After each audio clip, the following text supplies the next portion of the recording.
Hello friends, இன்றைக்கி நம்ம ரொம்பவே சூப்பரான கோவிலில் செய்கிற புளி சாதம் எப்படி செய்யலாமான்னு சொல்லி பார்க்கலாம் வாங்க. அதே டேஸ்ட்டில் அப்படியே இருக்குங்க. வாங்க ஃப்ரெண்ட்ஸ், வீடியோக்குள்ளே போயிடலாம். நீங்கள் இப்போ தான் ஃபஸ்ட் டைம் சேனலை பார்த்தா லைக் பண்ணி சப்ஸ்கிரைப் பண்ணிக்கோங்க. வாங்க வீடியோக்குள்ளே போயிடலாம். ஃபஸ்ட்டு கேஸ் ஸ்டவ் ஆன் பண்ணி ஒரு கடாய் வச்சுக்கோங்க. 100 கிராம் அளவுக்கு நான் வேர்க்கடலை எடுத்திருக்கேன். நல்லா வறுத்து எடுத்து வச்சுக்கோங்க. ஒரு கடாய் எடுத்து வச்சுக்கோங்க. கடாயில் பார்த்தீங்கன்னா நல்லா சூடானதுமே கொஞ்சம் தாராளமாக எண்ணெய் ஊற்றிக்கோங்க. லெமன் ரைஸ் பார்த்தீங்கன்னா தாராளமாக எண்ணெய் இருக்கணுங்க. நல்லா தாராளமாக எண்ணெய் ஊற்றிக்கிட்டுங்க. எண்ணெய் நல்லா சூடாகட்டும். எண்ணெய் சூடானதுமே பார்த்தீங்கன்னா கொஞ்சமாக கடுகு போடுங்க. கடுகு நல்லா பொரிஞ்சு வரட்டும். இது கூடவே காஞ்ச மிளகா, பச்சை மிளகா, உளுத்தம்பருப்பு, பூண்டு, கருவேப்பிலை ஆட் பண்ணியிருக்குங்க. உங்களுக்கு எவ்வளோ நாள் நீங்கள் ஆட் பண்ணிக்கலாம். பூண்டு, கருவேப்பிலை, உளுத்தம்பருப்பு, கடலைப்பருப்பு, காஞ்ச மிளகா உங்களுக்கு எந்த அளவுக்கு தேவையோ அந்த அளவுக்கு நீங்கள் ஆட் பண்ணிக்கலாம். நான் உளுத்தம்பருப்பு 2 டீஸ்பூன், பச்சை கருவேப்பிலை 2 கொத்து, காஞ்ச மிளகா ஒரு 6, பச்சை மிளகா 1, பூண்டு பார்த்தீங்கன்னா ஒரு 5 பூண்டு பால் குட்டி நறுக்கி போட்டாச்சு. இப்போ பாருங்கள், நல்லா வதக்கி வச்சுருங்க. காஞ்ச மிளகா பார்த்தீங்கன்னா நல்லா கலர் மாறி இருக்கணுங்க. இந்த ஸ்டேஜில் 1/4 டீஸ்பூன் போல் பெருங்காயத்தூள் ஆட் பண்ணிக்கோங்க. அடுப்பை பார்த்தீங்கன்னா சிம்லே வச்சுருங்க. இப்போ கொஞ்சமாக மஞ்சள் தூள் ஆட் பண்ணிக்கோங்க. 1/4 டீஸ்பூன் போல் மஞ்சள் தூள் ஆட் பண்ணியாச்சு. திரும்பவும் வதக்கி விட்டுருங்க. கேஸ் ஸ்டவ் சிம்லே இருக்கட்டுங்க. அதே டேஸ்ட்டில் அப்படியே இருக்குங்க. கோவில் புளி சாதம் எப்படி இருக்கோ அதே டேஸ்ட்டில் அப்படியே இருக்குங்க.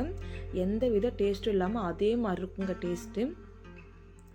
இது கூடவே தேவையான அளவுக்கு கல்லுப்பு ஆட் பண்ணிக்கலாம். கல்லுப்பு ஆட் பண்ணினா மேலே பொரிஞ்சு வர மாதிரி இருக்கும். இது கூடவே நான் ஒரு லெமன் ஜூஸ் ஃபுல்லாகவே புழிஞ்சு ஆட் பண்ணிக்கிட்டேங்க. இப்போ திரும்பவும் ஒரு 2 மினிட்ஸ் போல் இப்படியே நீங்கள் சிம்மில் வச்சு நல்லா கலக்கி விட்டுருங்க.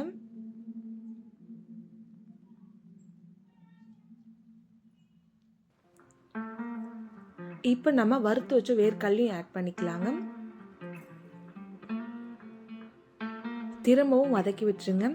நான் முன்னாடியே பார்த்தீங்கன்னா ரைஸ் வடித்து ஒரு பாத்திரத்தில் போட்டு வச்சுருக்கேன். இந்த சாப்பாட்டுக்கு பார்த்தீங்கன்னா கோவில் சாப்பாடுனாவே தனியாக சாதம் தனியாக வடித்து வச்சுக்கணும். லெமன் ஜூஸ் எல்லாமே தனியாக நம்ம செஞ்சு வச்சுக்கணுங்க. இப்போ பாருங்கள், நல்லா காஞ்ச மிளகா எல்லாமே கலர் மாறி இருக்குங்க. இந்த அளவுக்கு கலர் வரணுங்க காஞ்ச மிளகா. இப்போ நம்ம கேஸ் ஸ்டவ் ஆஃப் பண்ணிடலாம். சாதம் வடித்து ஒரு பாத்திரத்தில் போட்டு வச்சுக்கிட்டுங்க. இப்போ நம்ம வறுத்த வேர்க்கடலை, காஞ்ச மிளகா, பூண்டு எல்லாமே வறுத்தோம் இல்லையா, இப்போ சாதத்தை கூட மிக்ஸ் பண்ணிக்கலாம். கொஞ்சமாக ஊற்றி நல்லா மிக்ஸ் பண்ணிக்கோங்க. கோயில்லாங்க இப்படி தாங்க செய்வாங்க. சாப்பாடு தனியாக வடித்து வச்சுருவாங்க. இந்த மாதிரி தனியாக நம்மளும் செஞ்சுப்போம். இதே மெத்தடில் நீங்களும் ட்ரை பண்ணி பாருங்கள். ரொம்ப சூப்பராக இருக்குங்க டேஸ்ட்டு.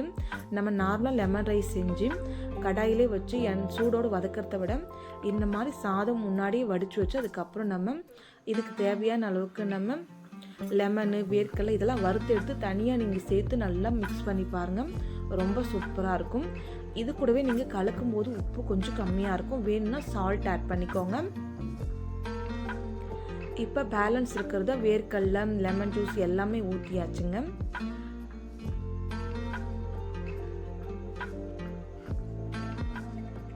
இப்போ கடாயில் இருக்கிறது ஃபுல்லாகவே நான் ஊற்றி கலக்கியாச்சு.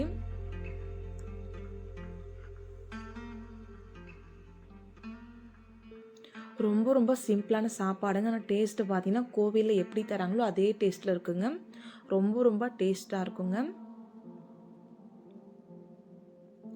இப்போ ஃபுல்லாகவே நான் மிக்ஸ் பண்ணியாச்சுங்க. இது கூடவே நம்ம கொஞ்சமாக கொத்தமல்லி கிள்ளி போட்டுக்கோங்க. இப்போ அன்னக்கை வச்சு மேலால் கலக்கி விட்டுருங்க சாப்பாடை. கொத்தமல்லி போட்டதுனால ரொம்ப சூப்பராக இருக்குங்க டேஸ்ட்டு மாறாமல் கோயிலில் எப்படி தராங்களோ அதே மாதிரி இருக்குங்க. ட்ரை பண்ணி பாருங்கள். எப்படி இருக்குன்னு சொல்லி கமெண்ட் பாக்ஸில் கமெண்ட் பண்ணுங்கள். இந்த வீடியோ உங்களுக்கு பிடிச்சிருந்தா சப்ஸ்கிரைப் பண்ணுங்கள், லைக் பண்ணுங்கள், கமெண்ட் பண்ணுங்கள், ஷேர் பண்ணுங்கள்.